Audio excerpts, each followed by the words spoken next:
Good morning student. मैं doctor Vandana Sharma, associate professor drawing and painting department, Mahila Mahavidyalaya Kidwai Nagar Kanpur. Student, आज जो topic लेकर के आई हूं उसका टाइटल है आर्ट एंड सोसाइटी, कला और समाज। साहित्य संगीत कला विहीना साक्षात पशुपुच्छ विषाणहीना, अर्थात साहित्य संगीत और कला के बिना मनुष्य बिना पूंछ के पशु के समान है। समाज में मानव का यही कला प्रेम आदिकाल से गीत संगीत नृत्य कला एवं चित्रकला मूर्तिकला के साथ साथ वास्तुकला में भी प्रकट होती है। कलाकार अपनी कला से प्रकृति प्रदत्त संसाधनों द्वारा जीवन उपयोगी एवं आनंददायी कलाकृतियों का निर्माण करता रहा है। उसे जितना अधिक सामाजिक ज्ञान होगा, उसकी प्रकृति से जितनी अधिक घनिष्ठता होगी, निकटता होगी, उसने जितना अधिक प्रकृति में बैठकर अध्ययन और अनुभव किया होगा, उसकी कलाकृतियां भी उतनी ही अधिक प्रभावशाली होंगी। कला की आत्मा समाज की विषमताओं, अभावों एवं उलझनों से पीड़ित और प्रेरित हुई है। यही आत्मा जब मन को झकझोर कर सोए हुए समाज को जगाने का कार्य करती है। यदि कलाकार को जीवन में अभाव न मिलते अथवा उसे समाज में संघर्ष दिखाई न देता, प्रकृति में बिखरे सौंदर्य के उपरांत भी उसे अपने जीवन में तंगी अथवा कठिनाई न मिलती, तो वह कभी भी सृजन हेतु प्रेरित नहीं होता।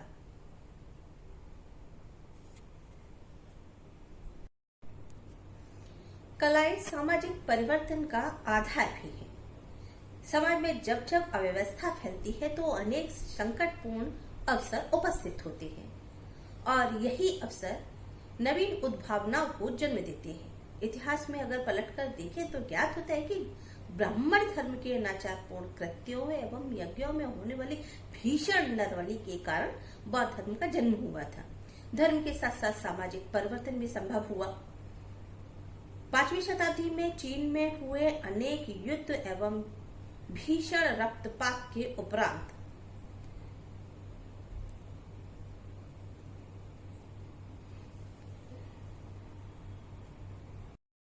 शांति की स्थापना हुई, जिसमें बौद्ध धर्म का महत्वपूर्ण स्थान था।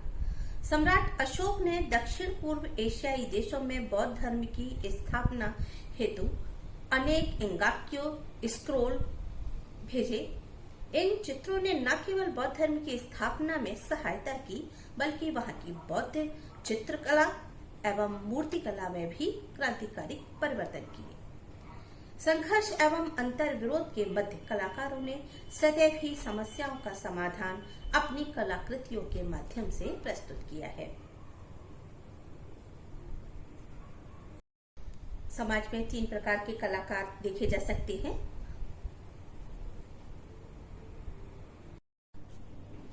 पहला, परंपरावादी अथवा रूढ़िवादी।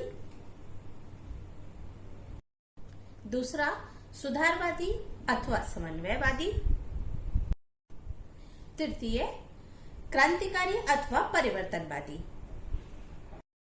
क्रांतिकारी कलाकार ही परिवर्तन की दिशा में ऐतिहासिक कदम उठाते गए हैं। कबीरदास, सूर, तुलसी जैसे कवियों के साथ साथ कला में भी युग परिवर्तन का श्रेय एम एफ हुसैन, रजा, सूजा और रविन्द्रनाथ ठाकुर को जाता है, जिनके क्रांतिकारी विचारों ने कला को एक नवीन दिशा प्रदान की।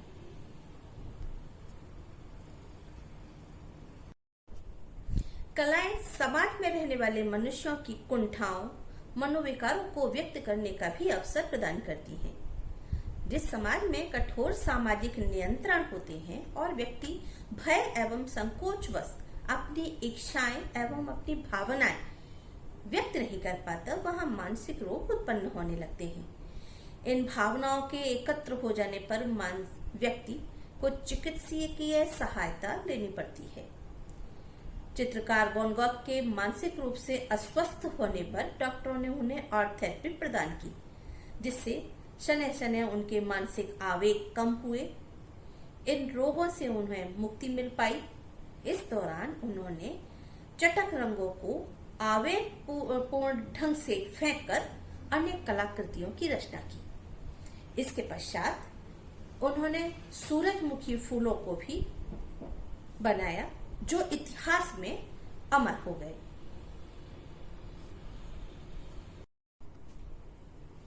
कला इतिहास का दर्पण है। प्रागैतिहासिक काल में जब भाषा का स्वरूप ही नहीं उभरा था, तब समाज में भावों के संप्रेषण का माध्यम बनी कलाएं। आदिमानव ने अव्यवस्थित ढंग एवं टेढ़ी मेढ़ी रेखाओं द्वारा शैल गुफाओं में अपने प्रथम रेखा चित्रों का निर्माण कर आखिर दृश्यों को चित्रित किया।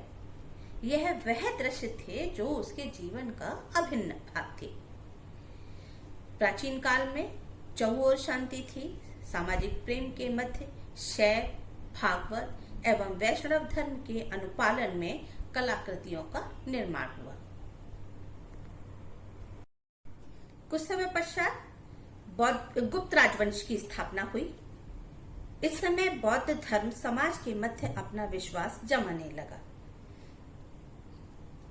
अजंता, एलोरा एवं बादामी गुफाओं में निर्मित चित्र एवं मूर्तियां इसके प्रत्यक्ष उदाहरण हैं। अजंता के चित्र अत्यंत ही दक्ष कलाकारों द्वारा बनाए गए हैं, तभी भी दर्शकों के ऊपर स्थायी प्रभाव अंकित करते हैं। अजंता का चित्र इतना प्रत्यक्ष एवं नियमित है कि प्रकृति और सौंदर्य की आत्मा से साक्षात्कार कर लेने वाले चित्रकार के अतिरिक्त कोई दूसरा उन्हें अंकित नहीं कर सकता था। अजंता में भारतीय चित्रकला का सौंदर्य चरमोत्कर्ष पर अंकित है। चित्रों में अंग विन्यास, मुख मुद्रा, भाव मुद्रा एवं अंग प्रत्यंगों की सुंदरता, मुद्राओं में गति, विविध केश सज्जा, आभूषण आदि तत्वों का समायोजन बड़ी ही सुंदरता के साथ किया गया है। चित्रकारों ने केवल कुछ ही रेखाओं के द्वारा संपूर्ण भाव प्रकट कर दिए हैं। चित्रकार रेखीय अंकन में निपुणता के बल पर ही नग्न आकृतियों को भी सौम्य एवं आदर्श रूप में चित्रित कर सका।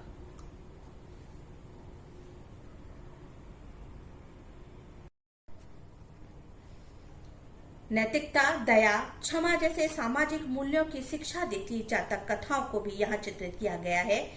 यह समय सभी प्रकार की कलाओं की उन्नति का था। अपभ्रंश काल तक आते आते जैन धर्म भी समाज के मध्य प्रकट हुआ। फलतः इस समय निर्मित ताड़पत्रीय ग्रंथों एवं पटचित्रों में जैन तीर्थंकरों के साथ साथ बौद्ध एवं शैव चित्रों का भी अंकन किया गया। हालांकि इस समय निर्मित चित्रों में बौद्ध कलाकृतियों की भांति कोमलता का अभाव है और सवा चश्मीय चेहरे के साथ उंगलियों में अकड़न दिखाई देती है।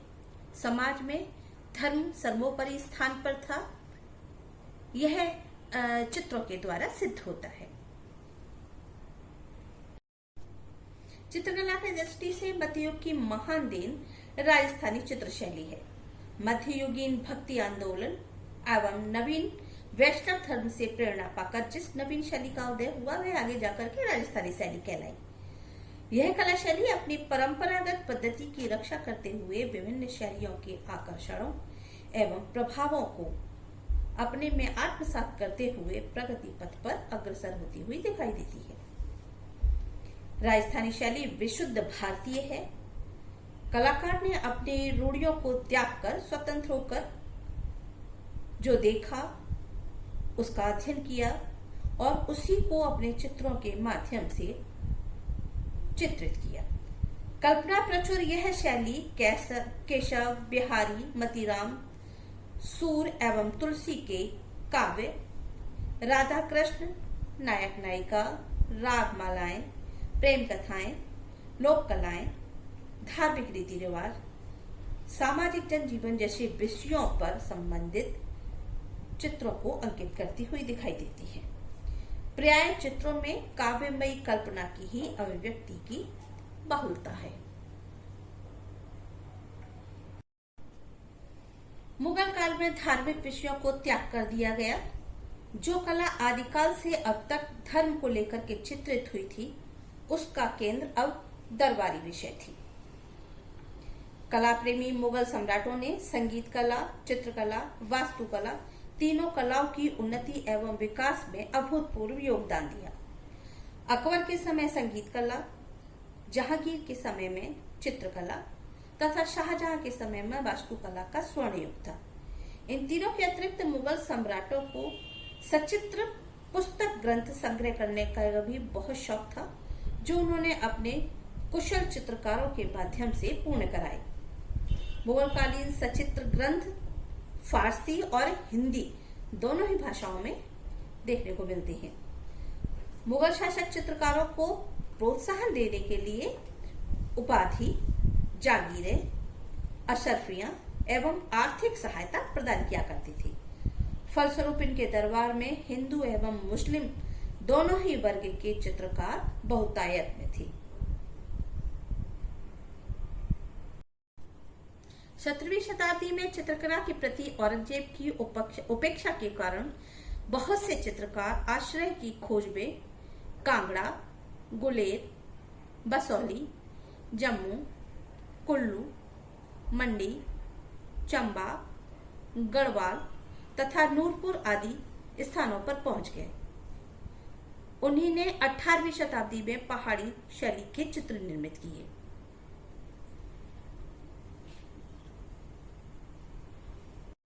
इन स्थलों की नैसर्गिक हरियाली एवं सौंदर्य ने कलाकारों को प्रेरित किया। फलतः कलाकारों ने अपने संरक्षणदाताओं के राज्य में अद्भुत कलाकृतियों की रचना की। समाज के मध्य धर्म, शांति, प्रेम, सौंदर्य का सम्मिश्रण श्रीमद् भागवत, शिव पुराण, 12 मासा, गीत गोविंद, रामायण, रसमंजरी तथा प्रणय निवेदन के चित्रों में आप देख सकते हैं। साथ ही इस समय जनसाधारण के विषयों को भी चित्रकला में स्थान मिला। जिन कलाकारों ने बंदरगाहों पर आने वाले जलपोतों के मद्देनजर स्थलों का चयन किया, वहां हमें कंपनी शैली के दर्शन होते हैं। इस समय जमा पूंजी के अभाव में निम्न संसाधनों पर जीवन यापन को मजबूर ये कलाकार यूरोपीय व्यापारियों की पसंद पर फिरका चित्रों को बनाने का कार्य कर रही थी। इस समय ईसा मसीह के चित्रों के अतिरिक्त झींगा, बिल्ली, लिपकीय जीवन एवं फूल पत्तियों का चित्रण किया गया। जैसे जैसे समाज में अत्याचार, अनाचार फैला, उसकी प्रतिक्रिया स्वरूप जन विद्रोह, आंदोलन, राष्ट्रीय भावना एवं स्वतंत्रता प्राप्ति की आकांक्षा रखने वाले चित्रों को महत्व मिला। 18वीं 19वीं शताब्दी में वीरभूम स्थान पर निर्मित मृण मंदिरों में पुर्तगालियों द्वारा भारतीय जनमानस पर किए गए अनाचार एवं अत्याचार अनेक स्थान पर देखने को मिलते हैं।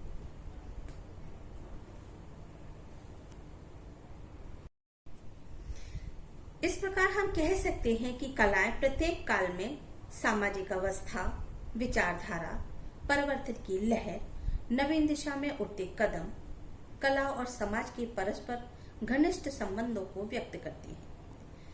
कला समाज की सच्ची संगिनी बनकर सामाजिक गतिविधियों का सही लेखा जोखा अपने में संजोए रखती है।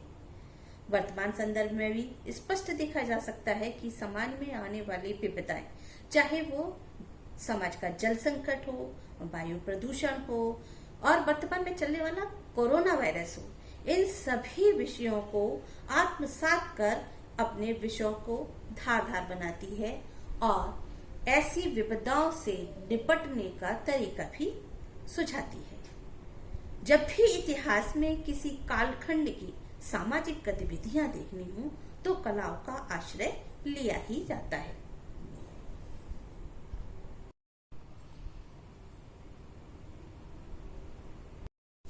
Thank you.